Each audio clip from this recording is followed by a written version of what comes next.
Alathur തിരിച്ചുപിടിച്ച് LDF. CPM കേന്ദ്ര committee അംഗവും സംസ്ഥാന മന്ത്രിസഭയിലെ സീനിയർ മന്ത്രിയുമായ കെ രാധാകൃഷ്ണനിലൂടെ മണ്ഡലം തിരിച്ചുപിടിക്കാൻ സാധിച്ചത് പാർട്ടിക്കും മുന്നണിക്കും ആശ്വാസമായി. ഇടതുപക്ഷ സ്വഭാവമുള്ള മണ്ഡലത്തിൽ 2019 കോഴിക്കോട് കുന്നത്തൂരിൽ നിന്നെത്തി തീർത്തും പുതുമുഖമായ രമ്യ ഹരിദാസ് UDF-നായി നേടിയത് അത്ഭുത വിജയമായിരുന്നു. മറ്റെവിടെ തോറ്റാലും ആലത്തൂരിലുണ്ടായ പരാജയം ഇടതുപക്ഷത്തിന് വല്ലാത്ത ക്ഷീണമായിരുന്നു. ഇത് പരിഹരിക്കാൻ വേണ്ടിയാണ് ഇത്തവണ മന്ത്രിയെ തന്നെ LDF രംഗത്തിറക്കിയത്. വിപരീത തരംഗത്തിന്റെ വേലിയേറ്റത്തിലും മണ്ഡലം തിരിച്ചുപിടിക്കാൻ സാധിച്ചത് ഇടതുപക്ഷത്തിന് അഭിമാനവും ആശ്വാസവുമായി. വോട്ടെണ്ണലിന്റെ ഒരു ഘട്ടത്തിലും മുന്നിലെത്താൻ സാധിക്കാതെയാണ് രമ്യ ഹരിദാസിന്റെ പരാജയം.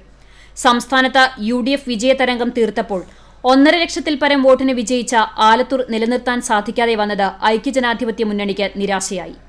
മണ്ഡലത്തിലെ സജീവകൂറ്, സംഘടനാ സംവിധാനത്തിലെ ദുർബലാവസ്ഥ, പ്രചരണത്തിൽ മേൽക്കോയ്മ നേടാൻ സാധിക്കാതെ പോയതെല്ലാം കോൺഗ്രസിന്റെയും ഐക്യജനാധിപത്യ മുന്നണിയുടെയും പിന്നോട്ടുപോക്കിന് കാരണമായിട്ടുണ്ട്. കേഡർ പാർട്ടി എന്ന നിലയിൽ എണ്ണയിട്ട യന്ത്രം പോലെ പ്രവർത്തിച്ചതും കെ രാധാകൃഷ്ണന്റെ പൊതുജനകീയയും പ്രതിച്ഛായയും സ്വീകാര്യതയുമെല്ലാം ഇടത് വിജയത്തിന് കാരണമായി. BJP ഏറ്റവും അന്തിമഘട്ടത്തിലാണ് സ്ഥാനാർത്ഥി പ്രഖ്യാപനവും പ്രചരണവും ആരംഭിച്ചതെങ്കിലും TN സരസു എന്ന സ്ഥാനാർത്ഥി 2 ലക്ഷത്തിനടുത്ത് വോട്ട് നേടി ഏവരെയും ഞെട്ടിച്ചു.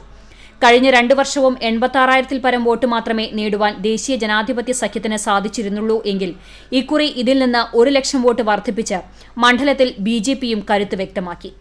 അന്തിമഫലം വരുമ്പോൾ ആലത്തൂർ അതിന്റെ ഇടത് സ്വഭാവം ഒരിക്കൽ കൂടി തെളിയിച്ചപ്പോൾ തീർച്ചയായും ഇടതു പ്രവർത്തകർക്കത് പൊതു തിരിച്ചടികൾക്കിടയിലും ആഹ്ലാദിക്കാനുള്ള വകയായി.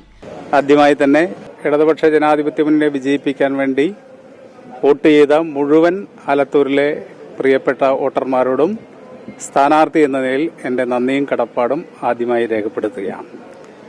അതോടൊപ്പം തന്നെ ഇടതുപക്ഷ ജനാധിപത്യ മുന്നണിയുടെ വിജയത്തിന് വേണ്ടി പ്രവർത്തിച്ച മുഴുവൻ നേതാക്കളെയും പ്രവർത്തകരെയും ഞാൻ നന്ദിയോടുകൂടി സ്മരിക്കുകയും ചെയ്യും.